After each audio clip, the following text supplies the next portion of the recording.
You're listening to Signal Lost, original alien fiction. New story every week. I'm glad you found the frequency. I want to start by telling you that I am not a curtain twitcher. I know that everyone who tells a story like this says that. The nosy neighbor always insists she is not nosy.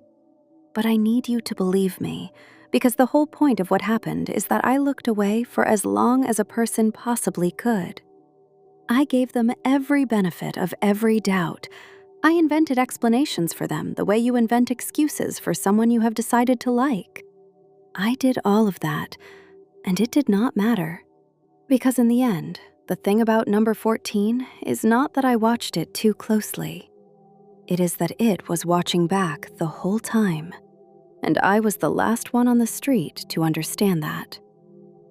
My name is Claire Marsh. I am 54 years old. I have lived on Alder Close for 30 years, in the same house, on the same quiet cul-de-sac. And until last September, I would have told you that nothing interesting had ever happened here. That was rather the point of the place. That was why we chose it. I am telling you this because 6 months ago, a family moved into the house across from mine, and they were not a family. And I do not think the house is empty now, even though the council has it listed as vacant. And because last week, a letter came. Number 14 had been empty for a while. The Pattersons left in the spring, a nice couple, retired, moved to be near their grandchildren. And the house sat unsold through the summer with a board outside it. Then, one morning in September, the board was gone and the house was occupied.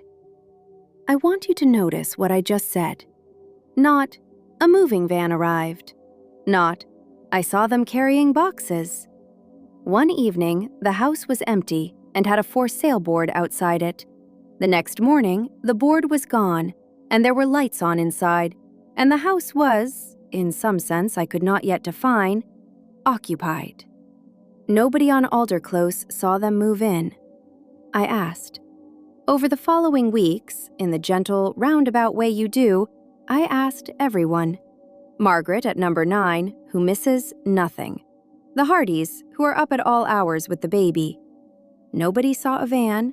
Nobody saw furniture. Nobody saw a single box carried through that door. The house simply changed states, overnight, from empty to full, like a held breath being let out. I told myself they had moved in at night to avoid the traffic. People do. I am very good, you will find, at telling myself things. It was the absences that I noticed first, not presences, absences. There was never a car, not in the driveway, not on the street outside. In 6 months, I never once saw a vehicle associated with that house. There were never any deliveries. Think about that for a moment. In this day and age, a household that receives nothing. No parcels, no supermarket vans, no pizza on a Friday. Nothing came to that door, ever. There were no visitors, no friends, no family, no children calling round. On a street where every other house has its comings and goings, number 14 sat in complete social silence. And there was no rubbish. This is the detail that, when I finally noticed it, made me go cold in my own kitchen. Every fortnight, the bins go out along Alder Close, the whole ragged row of them. Number 14's bin never once went out. In 6 months. A house that is occupied produces waste. It is one of the most basic facts of being alive in a body. You consume things, and you discard things. That house discarded nothing. Because, I understand now, nothing in it was living, in the way I understood living. But I did not understand that yet. At that point, I simply thought, how strange. And I kept watching, the way you cannot help but watch. The curtains never opened.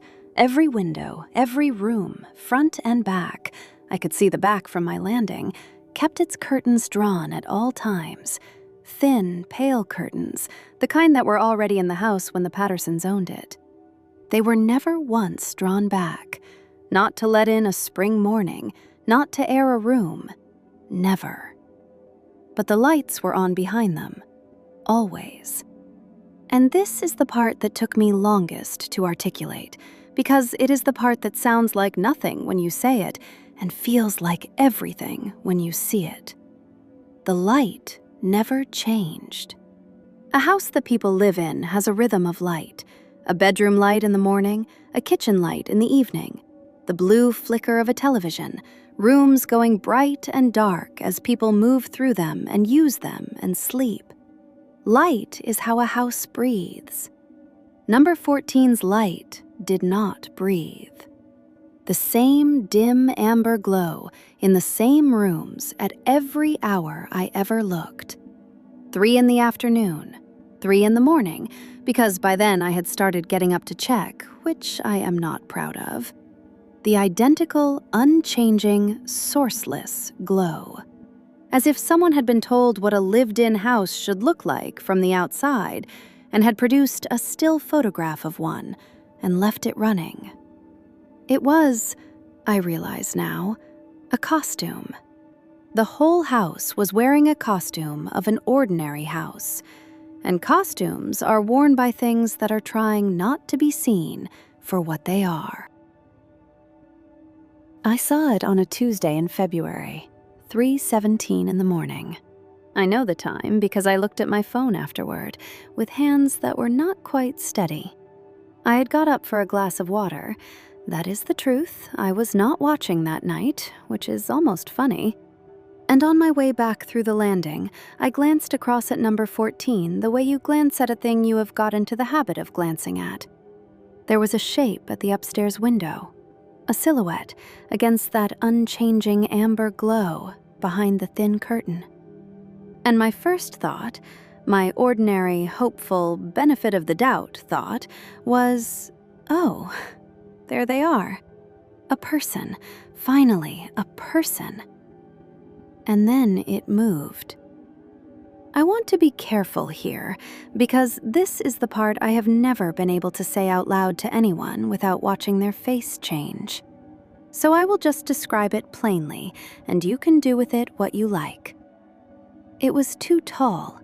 Standing, its head reached a point on that window that no standing person's head reaches. I checked the Pattersons' old photographs later. I knew the height of those windows. It was too tall by a foot, perhaps more. It was too still. It did not have the small, constant motion a person has, the sway and shift of a living body keeping its balance. It was still the way furniture is still. And when it moved, it did not move like a person walking. It moved smoothly across the width of the window, upright, without the rise and fall of steps, as though it were standing on something that carried it sideways. It crossed the window, and it stopped, and it turned. I could see the silhouette of the head change as it turned, and it faced the window. It faced me. I do not know how it knew I was there. My own house was dark. I was standing well back from my own window, in the shadow of the landing.